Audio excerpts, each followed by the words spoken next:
Hi guys, how are you all doing?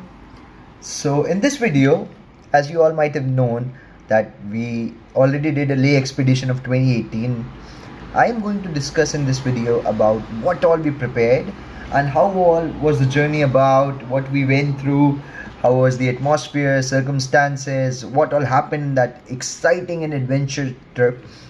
So let me start with just the thing that we started from Bangalore, landed in Delhi, and from then Delhi we went towards to start a journey, and we went to Manali. In Manali, we rented our bikes. Our bike was standard 500cc. We took it from Sunny, and the bikes were fine in condition. And we had our kit. We didn't had any support vehicle. We didn't had any mechanic with us, so we were all on our own. So we seven guys rented four bikes, three on twins and one was a single ride. So we started our ride, and it was somewhere around 1:30 when we started. Somewhere around 1:30 when we started from Manali towards Rohtang, and the temperature that day was pretty much rainy and sunny mix up. So we crossed Rohtang. The road till Rohtang was fine. The road was good, and there was a light traffic. There was some snow around, and we reached Rohtang. When we reached Rohtang, after that there was a decline of road which happens. So from Rohtang downwards to a Jispa when we were going, so there was a tough patch of road which had mud all throughout it, and then there were water valleys, what we call as nalas, coming up and driving through them. So it was a great fun when we were driving through those nalas and muddy patches. It was difficult, but we were all prepared with our gears and boots. So we reached to our destination just past somewhere around 6:30 in the evening, 7:30 in the evening, and there we rented ourselves some tents at Riverside Cottages in Jispa, a beautiful location that is.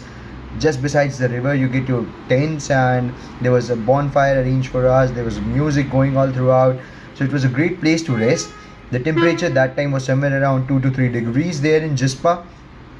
We had our food and then took ourselves to rest. In the morning we woke up around 6, courtesy to Narveer who woke up and got ourselves ready, and then we had our breakfast and started the ride at 9:30 in the morning, which was a bit late than we expected for, but you know that the bodies weren't actually acclimatized that much, so we had to delay. And so we started the journey from there.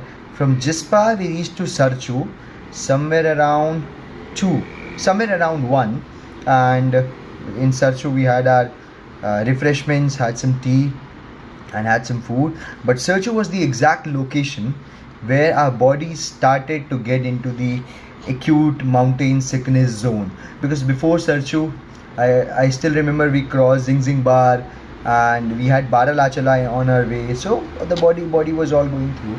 And when we reached Sarchu, so the situation was that headaches started to occur. Although we were taking the medicines for AMS and we were well prepared with camphor and everything, but the body wasn't that much into shape, so that happened. And from Sarchu, a bunch of people who joined us returned back because they had this acute sickness and they were all feeling as if they were gonna die, so they went back to downhill, and we again continued our journey somewhere around 3 p.m. from there. And after crossing Sarchu, there comes a valley. So it's a beautiful valley with a rough patch of road. When you enter, there are a few tents around. I guess eight tents are there with stalls and staying facilities. And what happened was a mishap. My bike got punctured. It was 4:30 in the evening, and even the situations of the other people wasn't good that much because all were tired because of AMS. So the bike got punctured, and then from 4:30 we tried to repair our bike. We had all the tools and kits, but there were some tools which were not proper. So with the help of one of a gentleman who was from Dehradun, we were able to repair the bike. Unluckily again, because they were not proper tools, while inserting the tube in the tire again, the tube again got cut because we were using a screwdriver and there was not proper insertion tool. So when we filled it with the air and then started to ride it again, it was punctured again. Until that time, that gentleman has already left, so there was no alternative left with us, but we had to wait for a support vehicle or a truck or someone who can help us with that.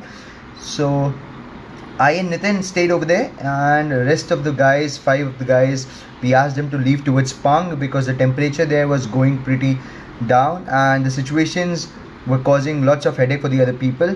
So we decided that they would leave us there, and the rest of the guys would head towards Pang. So we stayed there in this sun restaurant kind of a thing. The uncle and aunt there was super friendly. They treated us like their kids, provided us with the hot water and whatever was necessary, and also motivated us that don't get disheartened, there'll be someone coming up to help you. And they were also providing us the the energy to stay awake and wait for people. So me and Nitin, we stayed there till 10:30 in the night, waiting for someone to come. We found a few vehicles, but no one was having the tools, or someone was not having the time. So 10:30 we decided that we're going to park our bikes here and probably we're going to take rest. So we went aside for sleep, but the temperature went down rapidly up to till -3 degrees Celsius, and that was at a good height. So because of AMS we were not getting exact sleep, and we were not able to be comfortable at that place, but somehow here and there we managed to get a little nap. We woke up around 6 in the morning. That uncle woke us up because one of the truck was there who agreed to take us to Pang, and he said, okay, let's load our bikes and go towards Pang. But unluckily again, that truck was not starting again because it stayed there the whole night. Same happened with all those vehicles which were having a halt over there. None of the vehicles started because their battery went down, as there was very least amount of oxygen and lots of snow. So because of that, there was the actually batteries went down. So we had to give the truck a push with the help of other people, and luckily it got started. Then we loaded our bikes into the truck somewhere around 9:30 a.m. in the morning, and then we reached towards Pang, which was somewhere around 30 kilometers from there, in 3.5 hours. So we reached somewhere around 12:01, and when we reached over there, so had this note from our friends, because we knew where they would staying, that they would have already left for Leh at 9:30 in the morning.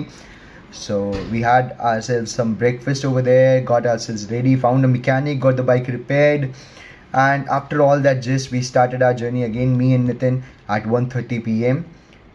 and so 3:30 we started from Pang, and we reached Leh somewhere around 6.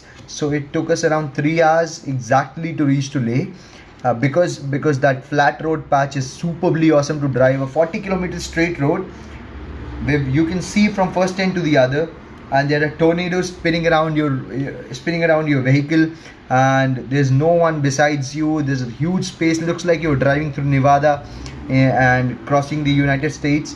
But it was superly beautiful. And then from there you start towards Tanglala, and you reach to the Tanglala height, and you see the beautiful mountains out there, snow covered. And then the decline happens, and you go down just 9 kilometers from 17,000 some 18,000 feet to 14,000 feet again.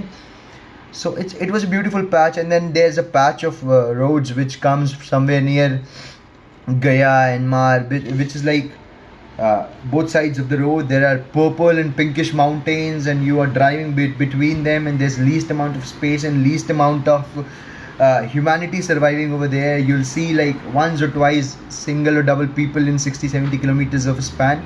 So everything was going beautifully. Then we reached Leh. We had our dinner at the Tibetan restaurant, which is one of the most famous places out there in the Fort Road. Stayed there. Next day we headed towards Nubra Valley, and the roads towards Nubra Valley wasn't as good. The roads were bad, the conditions were tough for driving. But once you reach Nubra Valley, you feel like you were in the lap of nature. You were like, this is what you did everything for. So there's a mountain glacier covered with snow, and then on the foothills of that, there's a Nubra desert, white sand, double hump camels, fresh air blowing around, fresh water. Evening was phenomenal, and in the night it was like, damn, I need to stay back there. I need to witness this all over and over and over and over again.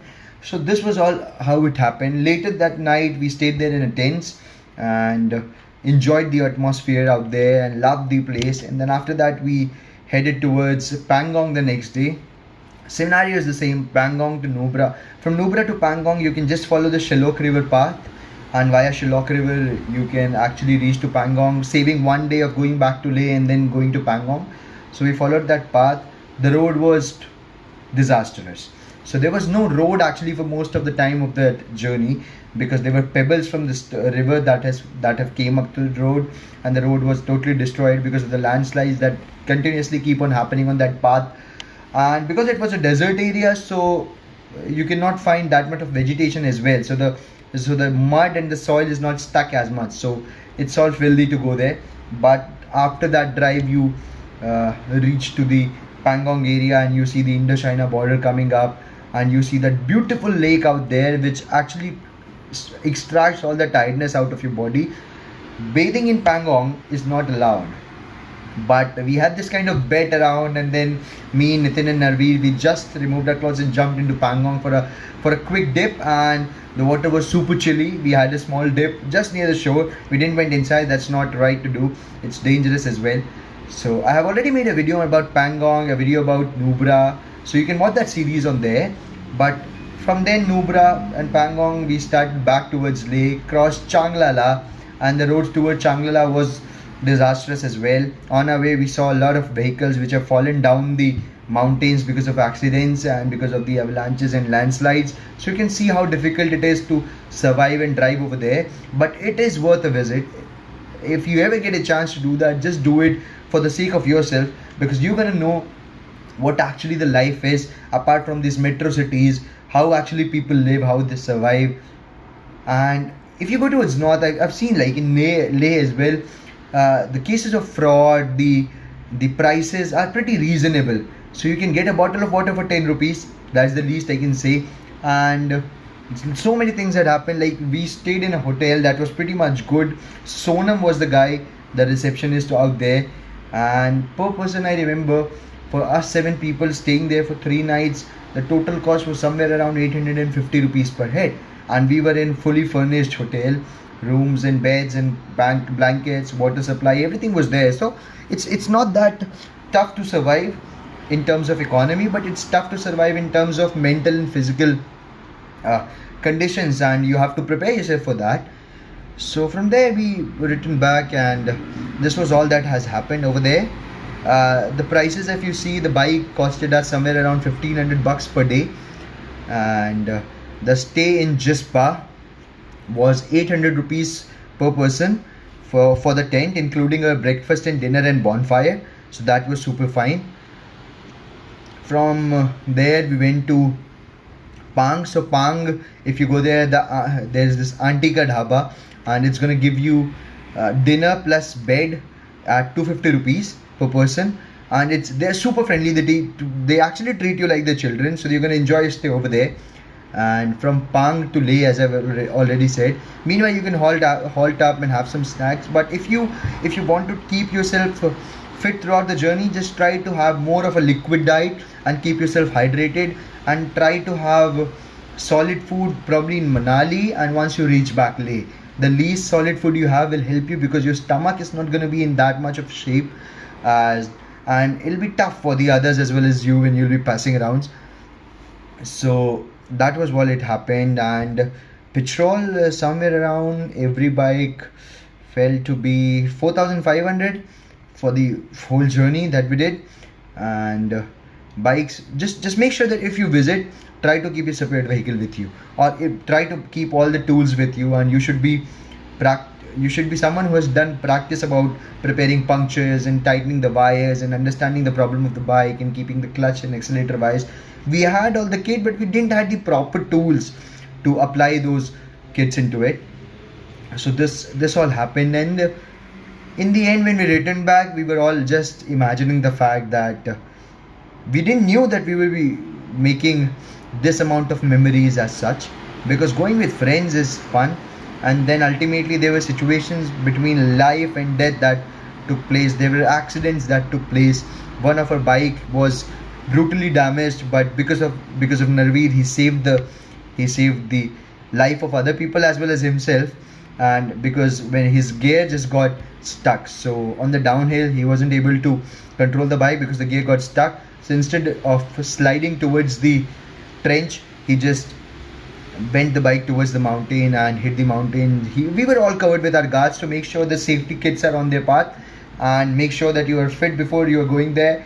Mentally as well, keep all the first aids ready, keep the MS medicines ready, keep camphor ready, keep oxygen cylinders ready, and all more about that. It's about, if you have decided to do it, just do it. Don't think about the money that was going to be spent. Somewhere around 25,000 per person is enough to explore Leh with the help, with a support vehicle. From, like, you can do a small circle from Manali to Leh and back.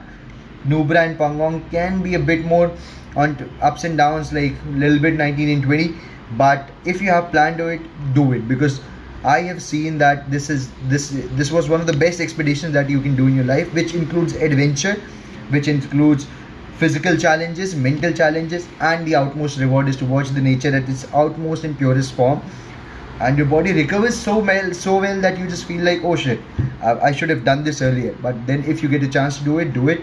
You can see the excitement that I already had. And for all the videos and everything, you can watch my previous videos. I'll be posting a few more of them. My friends, I thank them for this whole opportunity, and also my YouTube family as well.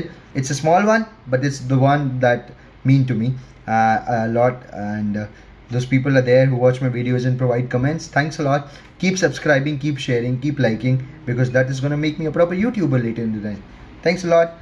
Peace.